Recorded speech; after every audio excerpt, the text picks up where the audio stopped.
नमस्कार दोस्तों। आज की इस वीडियो में हम लोग पढ़ने वाले हैं M H. Abrams a glossary of literary terms. ठीक है। तो बेसिकली हम लोग वीडियोस में अपने क्या कर रहे हैं ना, 1000 एमसीक्यू सीरीज को चला रहे हैं। ठीक है, तो ये हमारी जो है पार्ट 3 वीडियो है एंड ये लेटर बी के ऊपर है। देखो एम.एच. अब्राम्स में क्या होता है कि लेटर वाइज सारे टर्म्स दिए हुए हैं। लेटर ए मैंने कंप्लीट कर दिया है, अब हम लोग लेटर बी पे आए हैं। ठीक है, तो ये वीडियो उन सब एस्पिरेंट्स के लिए बहुत जरूरी है जो लोग CUET PG NET JRF TGT TGT PGT D triple S B and SET exams जैसी तैयारियां कर रहे हैं। ठीक है, तो अगर आप लोग बहुत अच्छा स्कोर करने की चाह रखते हो, ठीक है, तो ये video is very important for all of you. And मैं एक बात आप लोगों को बता दूं कि ज्यादातर क्वेश्चंस एनटीए जो है वो डायरेक्ट एमएच अब्राहम से पूछता है। ठीक है, हम लोगों ने इस साल सीयूईटी पीजी 2024 में भी नोटिस किया, 2023 में भी नोटिस किया कि कुछ क्वेश्चंस जो थे एकदम डायरेक्ट पूछे गए थे। मैंने इसीलिए सोचा है कि एम.एच. अब्राहम्स की जो 1000 एमसीक्यू सीरीज है उसमें मैं सारे टर्म्स को कवर कर दूं एंड आप लोगों की तैयारी को और आसान बना दूं। गाइस, इसमें आप लोगों का 1 रुपया भी नहीं लग रहा है, बस आप लोगों को वीडियो को कंटिन्यूअसली देखते रहना है। अगर मेरे चैनल पे न्यू हो तो सब्सक्राइब कर देना, क्योंकि ऐसे हम लोग और भी ज्यादा वीडियोस आने वाले हैं जो आप लोगों के लिए बहुत हेल्पफुल रहेंगी। ठीक है, तो बहुत हो गई बातें, अब सीधा हम लोग जंप करते हैं अपने क्वेश्चंस पे। तो हमारा सबसे पहला क्वेश्चन ये है, what distinguishes the popular ballad from other folk song? ठीक है, इसका आंसर होगा oral transmission and narrative story telling. हमारा जो option number B is correct. ठीक है, ये करेक्ट आंसर है। नेक्स्ट देखते हैं, which characteristic is typical of the popular ballads narrative style? हमारा आंसर है dramatic and impersonal story telling, option number C. What stanza form is most commonly found in popular ballads? ठीक है, तो इसका answer क्या होगा बच्चों? Quatrain the with alternating 4 and 3 stress lines. Okay, चलो नेक्स्ट देखते हैं। What is a common feature used in popular ballad to aid in the singer's memory?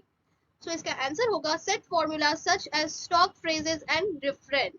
ठीक है, नेक्स्ट देखते हैं, which of the following is an example of incremental repetition in a ballad? Option number B is correct. Lord Randall, my son, where have you been? Next हमारा question है, what distinguishes a broadside ballad from a traditional ballad? Option number C is the correct. Which literary movement saw the composition of some best of the literary ballads in England? बताओ। Romantic period. Who is the author of the literary ballad Rhyme of the Ancient Mariner? ये rhyme of the ancient Mariner, ये CUET 2023 का एक MCQs में पूछा गया था कि ये किसने लिखा है। ठीक है, तो देख रहे हो ना आप लोग कि कैसे एमएच अब्राहम्स का जो छोटा छोटा चीज है वो सीयूईटी वाले मतलब एनटीए वाले कैसे उठा उठा के पूछ दे रहे हैं। And this poem is very important. अगर आप लोगों ने इस पोएम को नहीं पढ़ा है तो प्लीज एक बार जाके पढ़ लेना। और इसका राइट आंसर होगा एसटी कॉलरिज, यानी कि सैमुअल टेलर कॉलरिज। ठीक है, what is the reason why Wordsworth called his collection lyrical ballad? क्या रीजन था जिसकी वजह से वर्ड्सवर्थ ने अपने लिरिकल बैलेड का नाम लिरिकल बैलेड रखा? ठीक है, because they introduce a narrator as an agent and first person teller of the story. ठीक है, चलो नेक्स्ट देखते हैं, which German literary ballad became widely influential in English translation? Option number A is correct. What was the primary role of bards in Celtic societies? Option number B is correct. Professional poets providing poetic commemoration for noble patrons. When did bardic tradition end in Wales? बताओ। The answer is 13th century.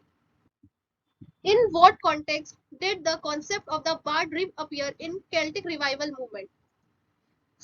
Option number B is correct. Literary protest against colonial power.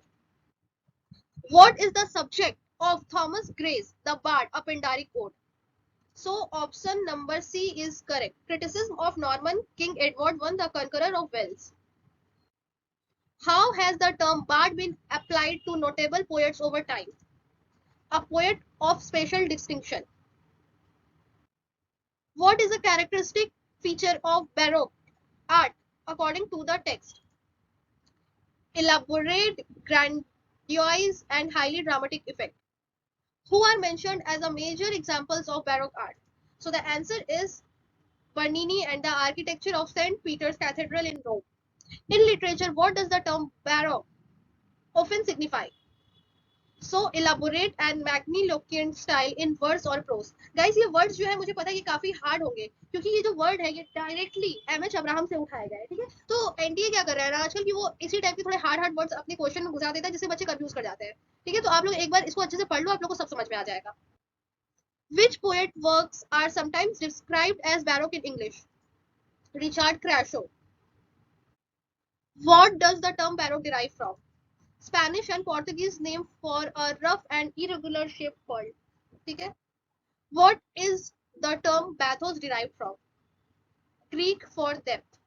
ठीक है. Greek term से आया ये. What does bathos refer to in literature? An unintentional descent into triviality or ridiculousness. So option number B is correct. What distinguishes anticlimax from bathos?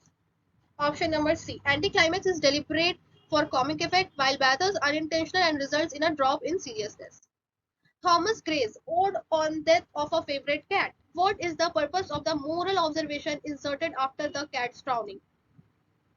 To achieve a comic effect by deliberately dropping to a trivial observation is correct. Who edited the Portable Beat Reader, a collection of beat literature? So, Anne Charters. Next, what is the main characteristic shared by the beat writers? Option number B is correct, self-expression. Which novel by Jack Kerouac is considered representative and influential in beat movement? On the Road, this is very important work of Jack. Okay, अगर आप लोग net की तैयारी कर रहे हो तो ये बहुत इंपॉर्टेंट हो जाता है, समझे? नेक्स्ट देखते हैं. So हमारा नेक्स्ट क्वेश्चन है, what term is used to signify birth, beaten down and beatific within the beat movement? So the correct answer is beat.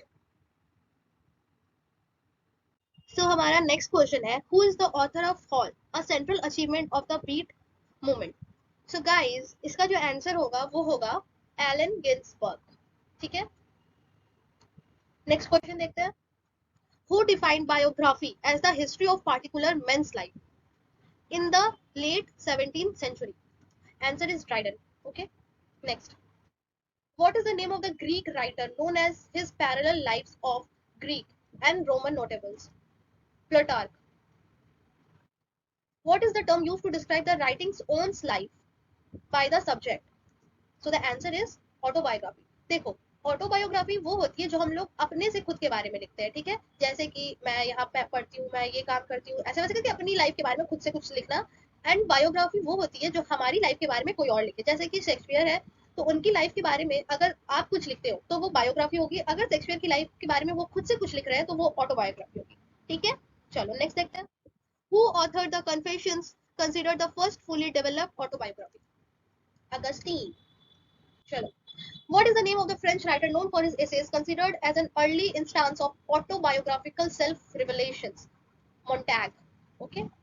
And मैं आपको बता दूं, ये मोन्टैग को फादर ऑफ एसेज भी बोला जाता है, ठीक है. और इनसे इंस्पायर होकर फ्रांसिस बेकन ने एसेज लिखे, जिनके एसेज को आज हम लोग पढ़ते हैं, जैसे कि ऑफ स्टडीज ऑफ लव, ठीक है, of marriage and single life, ठीक है. तो ये हमारे फ्रांसिस बेकन थे जो मोन्टैग से बहुत ज्यादा इंस्पायर थे. और बेकन को बोला जाता है father of English essays, father of English essays. And Montaigne को बोला जाता है फादर ऑफ एसेज, ठीक है. तो ये क्वेश्चन आ जाता है काफी बार एग्जाम में. आप लोग ध्यान से अगर पढ़ोगे नहीं ना तो आप लोग रॉन्ग टिक करके आ जाओगे, ठीक है. तो क्वेश्चन को अच्छे से पढ़ा करो एंड सही सही आंसर लगा के आया करो. अब बताओ, ये जो मॉक हीरोइक है, ode on the death of a favourite cat, ये किसकी लिखी हुई है? मैंने प्रीवियस स्लाइड में ये वाला क्वेश्चन किया है, मुझे याद है. आप लोग को याद है तो आप लोग कमेंट करो. So great.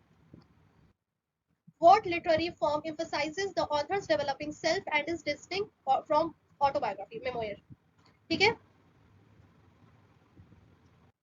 Who authored the autobiography of Malcolm X? देखो यहाँ पे थोड़ा सा अगर हम लोग लॉजिक लगाए तो यहाँ पे Malcolm X और ये ऑटोबायोग्राफी है, ठीक है. तो किसने Malcolm X की ऑटोबायोग्राफी लिखी? तो मैंने आप लोगों को प्रीवियसली बताया है, जो खुद के बारे में लिखे उसको ऑटोबायोग्राफी कहते हैं. और यहाँ ऑप्शन में क्या क्या है? यहाँ पे Malcolm X आप लोग को दिख रहा है, तो यही होगा आंसर, ठीक है. ये देखो करेक्ट आंसर आ गया. नेक्स्ट देखते हैं. What is the name of Samuel Pepys 17th century diary? The diary of Samuel Pepys. Guys इनको ना ये अपनी डायरीज के लिए बहुत फेमस थे, ठीक है. तो आप लोग सैमुअल पेप्स के बारे में एक बार विकिपीडिया पे पढ़ लेना अगर आप लोग नेट जून की तैयारी कर रहे हो, ठीक है. क्योंकि ये सब जो सारे जो कॉन्सेप्ट्स हैं बहुत ज्यादा इंपॉर्टेंट हो जाते हैं, ठीक. तो आप लोग को अच्छे से तैयारी करनी है. नेक्स्ट देखते हैं. Who wrote influential autobiography titled Invisible Man? ठीक है. सो इल्यूजन। ओके, सो हमारी एमसीक्यूज की सीरीज यहाँ पे खत्म हो जाती है। अगर आप लोग को वीडियो पसंद आई होगी तो लाइक करना, शेयर भी करना एंड सब्सक्राइब का बटन जरूर प्रेस करना, ठीक। एंड अगर मुझसे कोई भी गलती हुई होगी या मैं कुछ अगर ऐसी मिस्टेक्स कर रही हूँ या मेरी कुछ ऐसी बात आप लोग को नहीं पसंद आ रही होगी तो प्लीज कमेंट बॉक्स में जरूर कमेंट करना, मैं जरूर अपनी गलती को सुधार लूंगी। एंड पूरा पूरा ट्राई करूंगी कि आप लोग को बेस्ट मटेरियल प्रोवाइड करूँ, वो भी फ्री ऑफ कॉस्ट, ठीक है। क्योंकि बहुत सारे पेड कोचिंग सेंटर्स में क्या होता है ना कि आप लोग पैसे भी दे देते हो और फंस जाते हो फिर पैसे देके, ठीक है। तो इसलिए ऐसी स्कैम में ना फंसो, ठीक है। क्योंकि लोग ना आपको बोलेंगे 24 घंटे में कैसे हमें एंट्रांस की तैयारी करे, 2 दिन में कैसे जेआरएफ ले, ठीक है। 24 घंटे मैराथन। अब बच्चा अगर 24 घंटे की पूरी मैराथन क्लास ही कर रहा है तो उसको रिवीजन करने का कहाँ से टाइम मिलेगा, ठीक है। तो इन सब स्कैम से बचो, ठीक है। और तैयारी अभी से स्टार्ट कर दो और सेल्फ स्टडी पर ज्यादा फोकस करो। जो भी चीज मैं पढ़ा रही हूँ, ठीक है। आज मैंने एमसीक्यूज कराए हैं लेटर बी के। अगर एमएच अब्राहम्स की बुक है आपके पास तो एक बार जाके लेटर बी को अच्छे से पढ़ना, ठीक है। लेटर बी का जो जो टर्म्स है उसको एक बार अच्छे से पढ़ना, फिर दोबारा से एमसीक्यूज को देखना।